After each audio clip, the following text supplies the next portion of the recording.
నమస్తే అండి. మీ పేరు? అడుకొప్పల రవికుమార్ అండి. ఎక్కడ సార్ మీది? కృష్ణలంక అండి. ఏం చేస్తుంటారు మీరు? ఆటో బిజినెస్ అండి. Auto business. ఏంటి సార్ మరి 2025 సంవత్సరం కూడా గడిచిపోతా ఉన్న పరిస్థితి ఈ రోజుతో. అసలు ఈ 2025 సంవత్సరంలో కూటమి ప్రభుత్వం సాధించిన ఘనత ఏంటి? ప్రజలకు ఎలాంటి అభివృద్ధి సంక్షేమ ఫలాలు అందించారంటారు? అసలు కూటమి ప్రభుత్వం అధికారంలో రాగానే స్టార్టింగ్ పింఛన్లు పెంచడం జరిగిందండి. ఈ విధంగా చెప్పాలంటే నాకు తెలిసి భారతదేశంలో ఏ రాష్ట్రంలో కూడా ఇంత అత్యధిక పింఛన్లు ఇచ్చిన రాష్ట్రం ఏదీ లేదు. అది కూటమి ప్రభుత్వం నారా చంద్రబాబు నాయుడు గారి, పవన్ కళ్యాణ్ గారికే దక్కింది. అదేవిధంగా వచ్చిన తక్కువ టైంలోనే గ్రూప్ 1కి మీద సంతకం పెట్టడం జరిగింది. ఆ గ్రూప్ 1 మీద సంతకం పెట్టి వాళ్ళకి ఉద్యోగాలు ఇవ్వడం కూడా జరిగింది. ఉపాధ్యాయులు ఉద్యోగాలు ఒకేసారి 32,000 ఉద్యోగాలు దాకా ఇవ్వడం జరిగింది. వాస్తవంగా దానికోసం ప్రతిపక్ష పార్టీ వాళ్ళు ఎన్ని కోట్లు ఎన్ని కేసులు వేసినా కానీ దాన్ని జయించి నారా లోకేష్ గారు ఆ ఉద్యోగాలు ఇవ్వడం జరిగింది. అదేవిధంగా ఇవాళ మనం పోలీసు అకాడమీకి సంబంధించింది పోలీసు ఉద్యోగాలు కూడా చూడండి, దాని మీద కూడా ప్రతిపక్ష వాళ్ళు కోట్లు వేసినా కానీ దాన్ని కూడా జయించి ఉద్యోగాలు ఇవ్వడం జరిగింది. అది యువతకి ఉద్యోగాలు ఇవ్వడంలో ఎంతో ప్రాముఖ్యత ఇవ్వడం జరిగింది.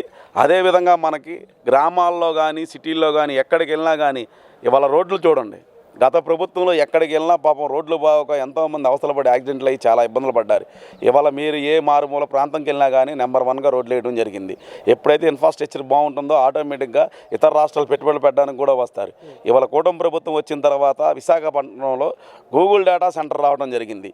అక్కడ నెంబర్ 1 ఐటీ కంపెనీలు రావడం జరుగుతుంది. అదేవిధంగా మనం ట్రాన్స్పోర్టింగ్ కూడా పెరుగుతుంది ఆటోమేటిక్గా. ఇవాళ మీరు పోర్టు తీసుకున్నట్టు బందర్ పోర్టు డెవలప్మెంట్ ఏ విధంగా ఫాస్ట్గా జరుగుతున్నాయి పనులు చూస్తున్నాం. అదేవిధంగా మెడికల్ కాలేజ్ గత ప్రభుత్వం వాళ్ళు ఏమీ చేయకపోయినా ఇప్పుడు పీపీ విధానం తీసుకొని ఆ మెడికల్ కాలేజీలకు సంబంధించింది కూడా చాలా ఫాస్ట్గా పనులు జరుగుతున్నాయి.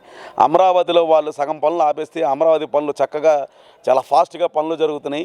అదే అమరావతిలో మీరు చూడండి, అమరావతి రైతులకి గతంలో పాపం వాళ్ళు భూములు ఇస్తే వాళ్ళకి కనీసం ఇంతని నెలకు పింఛన్ ఇచ్చేవాళ్ళు, అది కూడా ఆపేసినా దాన్ని కూడా అది ఆపిన ఆ 4 ఏళ్ళు ఆపింది అనే అమౌంట్తో సహాను ఇప్పుడు కంటిన్యూషన్గా వాళ్ళకి ఫ్లాట్లు కానీ వాళ్ళకి ఇవ్వాల్సిన నష్టపరిహారం కూడా ఇవ్వడం జరుగుతుంది. అదేవిధంగా మనం అటు తిరుపతి దగ్గర కూడా ఇన్ఫ్రాస్ట్రక్చర్ విషయంలో కొన్ని చోట్ల కొన్ని కంపెనీలు ఆగిపోయినాయి.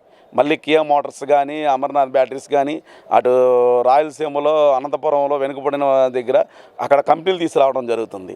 మీరు రాష్ట్రం నలుమూలలు ఎటు చూసినా కానీ డెవలప్మెంట్ చేయడంలో నెంబర్ 1 కూటమి ప్రభుత్వం ఉందండి. దానిలో ముఖ్యంగా ప్రధానమైన పాత్ర పోషిస్తున్నటువంటి నారా చంద్రబాబు నాయుడు గారు, పవన్ కళ్యాణ్ గారు, నారా లోకేష్ గారు ముందున్నారు. వీరి వెంట రాష్ట్ర మంత్రులు కానీ ఎమ్మెల్యేలు కానీ కూటమిలో ఉన్నటువంటి కార్యకర్తల కానించి నాయకుల వరకు కూడా ప్రతి ఒక్కరు కూడా కూటమి ప్రభుత్వంకి ఎక్కడికక్కడ అండదండలు ఇస్తున్నారు. అంటే ముఖ్యంగా వైసీపీ నాయకులందరూ మాట్లాడుతూ ఉన్నారు, అభివృద్ధి లేదు రాష్ట్రంలో, సంక్షేమం లేదు, 2 విషయాలను కూడా పెద్ద మోసం జరుగుతుంది ఈరోజు రాష్ట్రంలో అని చెప్పేసి మాట్లాడుతున్నారు. ముఖ్యంగా సంక్షేమ కార్యక్రమాలంటూ కూడా పెద్ద ఎత్తున మోసం చేసి అధికారంలోకి వచ్చాడు చంద్రబాబు నాయుడు అని చెప్పేసి కూడా జగన్మోహన్ రెడ్డి మాట్లాడుతూ ఉన్నారు. సంక్షేమం లేదని అనడానికి సూపర్ 6 సూపర్ హిట్ అయిందండి. సూపర్ 6లో ఇప్పుడు పింఛన్లు పెంచాము, మహిళలకి ఫ్రీ బస్సు ఇచ్చాము. అదేవిధంగా తల్లికి వందనం, గత గవర్నమెంట్లో వాళ్ళు ఇచ్చింది ఒక పిల్లవాడు ఉంటేనే ఇచ్చారండి. కానీ ఈ గవర్నమెంట్లో ఎంతమంది పిల్లలన్నా తల్లికి వందనం ఇవ్వడం జరుగుతుంది.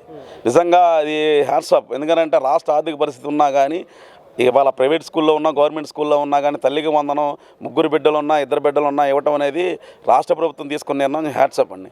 అదేవిధంగా మనం పింఛన్లు చూడండి, గత ప్రభుత్వంలో ఈ వికలాంగులకు కానీ డయాలిసిస్ చేసే వాళ్ళకి కానీ వాళ్ళు పింఛన్లు చాలా వరకు ఏదో కారణం పెట్టి ఆపేశారు. కానీ ఈ ప్రభుత్వం మానవత దృక్పథంతో వికలాంగులకు కానీ డయాలిసిస్ పేషెంట్కి కానీ హార్ట్ పేషెంట్లకు కానీ కంపల్సరీగా వాళ్ళకి 15,000 రూపాయలు 10,000 రూపాయలు పింఛన్లు ఇవ్వడం జరుగుతుంది. అదేవిధంగా ఇవాళ ఆటో కార్మిక సోదరులు చాలా ఆర్థికంగా ఇబ్బంది పడుతున్నారు. వాళ్ళ బండి ఫిట్నెస్ కోసం వాళ్ళకి కూడా 15,000 రూపాయలు ఇవ్వడం జరిగింది.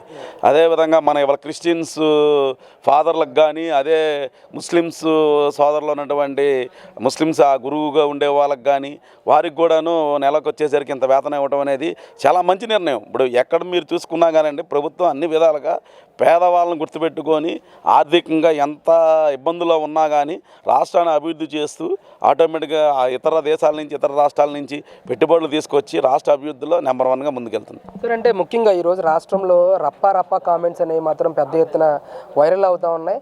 వైసీపీ కార్యకర్తలతో పాటు వైసీపీ నాయకులు కూడా ముఖ్యంగా రోజా గారు కానీ మిగతా కొంతమంది జగన్ గారి బర్త్డే వేడుకల్లో పాల్గొన్నటువంటి వైసీపీ నాయకులందరూ కూడా రప్పా అని చెప్పేసి మాట్లాడడం అనేది ఎలా చూడొచ్చు అంటారు? రప్పా అనేదాన్ని వాస్తవంగా క్యాజువల్గానే ఒక సంవత్సరం కాలం క్రితం తీసుకోవడం జరిగిందండి. కూటమి ప్రభుత్వం కానీ మేము కూడా ఏంటంటే 11 సీట్లకు పడిపోయి పిచ్చెక్కి ఏదేదో మాట్లాడుతున్నాడు అని అనుకున్నాం. కానీ అతను ఏంటంటే రాష్ట్రంలో పెట్టుబడులు పెట్టుకోకుండా, రాష్ట్రంలో ఎక్కడ కూడా అభివృద్ధి జరగకోకుండా ఈ ఒక విధ్వంసాన్ని సృష్టించాలని ప్రయత్నం చేస్తున్నాడు. అది ఈ మధ్యకాలంలో గ్రహించిన తర్వాత ప్రభుత్వం కూడా పోలీసు అధికారులు, వాస్తవంగా పోలీసు అధికారులకి హ్యాట్సాప్ చెప్పాలి. ఎక్కడికక్కడ పోలీసు అధికారులు ఈ విధంగా విధ్వంసాన్ని, ఈ విధంగా రెచ్చగొట్టే వాళ్ళని చేసే వాళ్ళని కఠినంగా శిక్షిస్తున్నారు. ఇవాళ వాస్తవంగా పోలీసు అధికారులు తీసుకున్న నిర్ణయం చాలా నెంబర్ 1 నిర్ణయం. ఎక్కడైనా కానీ ఇలాంటి ఇబ్బందికరమైన పరిస్థితి, ప్రజలకు ఇబ్బంది పెట్టే పరిస్థితులు ఉంటే వారి మీద చర్యలు తీసుకోవడం అనేది 100% కరెక్ట్ అండి. అంటే వైసీపీ కార్యకర్తలని టార్గెట్ చేసి ఈరోజు రోడ్ల మీద నడిపిస్తూ ఉన్నారు. ఇది రెడ్ బుక్ రాజ్యాంగంలో ప్రకారమే నడుస్తూ ఉంది ఈరోజు రాష్ట్రంలో అని చెప్పేసి కూడా పెద్ద ఎత్తున వైసీపీ వాళ్ళు విమర్శలు చేస్తూ ఉన్నారు. వైసీపీ కార్యకర్తలే అని అంటున్నారు కానివ్వండి, వైసీపీ కార్యకర్తలు అందరూ తప్పు చేసిన వాళ్ళు కనబడుతున్నారండి. కొంతమంది సైకోగాళ్ళే, వైసీపీలో కొంతమంది సైకోగాళ్ళు. ఎవరైతే ఇప్పుడు ఒక పుట్టినరోజు వేడుక వచ్చిందండి, ఆ పుట్టినరోజు వేడుకకి ఎవరైనా కానీ ఇప్పుడు మనం 10 మందికి భోజనాలు పెట్టాలనుకున్నాం, లేదా ఒక 100 మందికో 1000 మందికో భోజనాలు పెట్టాలనుకున్నప్పుడు నువ్వు చక్కగా దానికి సంబంధించింది నువ్వు ఏదైనా చేసుకొని 10 మందికి భోజనం పెట్టు, మంచిది.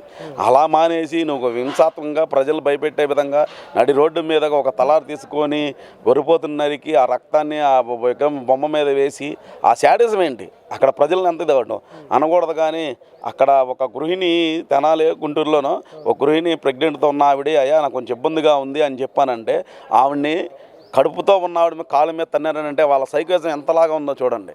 ఈ నాయకులకు బుద్ధి ఉండాలి. ముందు ఆ రోజాకి కానీ ఆ వైసీపీలో నాయకులకు బుద్ధి ఉండాలి. కార్యకర్తలు ఎక్కడైతే మంచిగా నీకు ప్రతిపక్షంలో ఉన్నప్పుడు ప్రజల దగ్గరికి వెళ్ళగలుగుతారో అధికారంలో రావడానికి ప్రజలు ఇష్టపడతారు. ఈ విధంగా రఫా అని వీళ్ళు ఇలాగే చేస్తూనే ఉండాలి, ప్రజలను చీకొడతానే ఉండాలి. అంటే ప్రజలు హర్షిస్తున్నారా పోలీసులు ఈ విధంగా చేసిన కార్యకర్తలను కానీ ఎవరైతే ఉంటారో ఆ యూత్ని కానీ ఇలాగా రోడ్ల మీద నడిపించుకుంటూ తీసుకెళ్ళడం అనేది ఎంతవరకు కరెక్ట్ అంటారు? ప్రజలు ఈ విషయాన్ని హర్షించే అవకాశం ఉంటుందంటారు? ఇవాళ ప్రజలు హర్షిస్తున్నారండి. ఎందుకంటే ప్రజలు ఇది మంచి నిర్ణయం అన్నారు. ఎందుకంటే ఒకప్పుడు తప్పు చేసిన దొంగల్ని, ఇలాగ చేసిన దౌర్జన్యం చేసిన వాళ్ళని కుటుంబಕ್ಕೆ అయితే ఆడెవడో తెలియదండి. ఇవాళ ఆడెవడో తెలియాలి ప్రజలకి. ఇప్పుడు వాడిని అలాగ తీసుకెళ్తున్నాడంటే ఆటోమేటిక్గా ఆడుకు సిగ్గేసిద్ది. వాడికి ఫ్యామిలీస్ ఉంటారు, వాళ్ళు కూడా ఇలాంటి ఎదవకి ఎన్నిసార్లు చెప్పినా ఇంట్లోనేమో ఈడు వినట్లేదని చెప్పి వాళ్ళ కుటుంబ సభ్యులే వీడికి మంచి గుణపాఠం చెప్పారని అంటున్నారండి. నిజంగా వాళ్ళ ఇంట్లో కుటుంబ సభ్యులే ఈయన ఆడికి కొడికి ఎన్ని చెప్పినా వినట్లేదని చెప్పేసి మాకు కృష్ణలంకలో కొంతమంది తల్లిదండ్రులు కూడా బాధపడిన వాళ్ళు ఉన్నారు. పిల్లోడు అనవసరంగా గంజాయికి అలవాటు పడిపోయి ఇబ్బందులు పడుతున్నామండి, మేము చెప్పుకోలేకపోతున్నామండి అని చెప్పని. ఇవాళ అదే తల్లిదండ్రులు పోలీస్ స్టేషన్లో వాళ్ళ పిల్లల్ని కొడితే మంచి పని చేశారా, ఇప్పుడు మా కొడుకు మారాడా అని చెప్తున్నారు. అంటే చూడండి, ప్రజల్లో కూడా వాళ్ళ కుటుంబ సభ్యుల్లో కూడా వీళ్ళకి ఈ విధంగా బుద్ధి చెప్తే మారతారు, లేదు వీళ్ళకి ఈ విధంగా బుద్ధి చెప్పకపోతే ఇంకా సైకో విధంగా తయారవుతారని డిసైడ్ అయ్యారు. ప్రజలు సంతృప్తిగానే ఉన్నారు కూడా, ప్రజలు చాలా ఆనందంగా ఉన్నారు ఆ విషయంలో. ఎందుకనంటే ఎవడైతే తప్పు చేశాడో వీడి తప్పు చేశాడని ప్రజలకి పోలీసులు అలా తీసుకెళ్తున్నాడంటే రెండోసారి వాడు ఎక్కడ కనబడి అమ్మో వీడి అలాంటి ఓడరా అని చెప్పని ప్రజలకి అర్థమైపోతుంది. అది తీసుకోవడం మంచి నిర్ణయమే.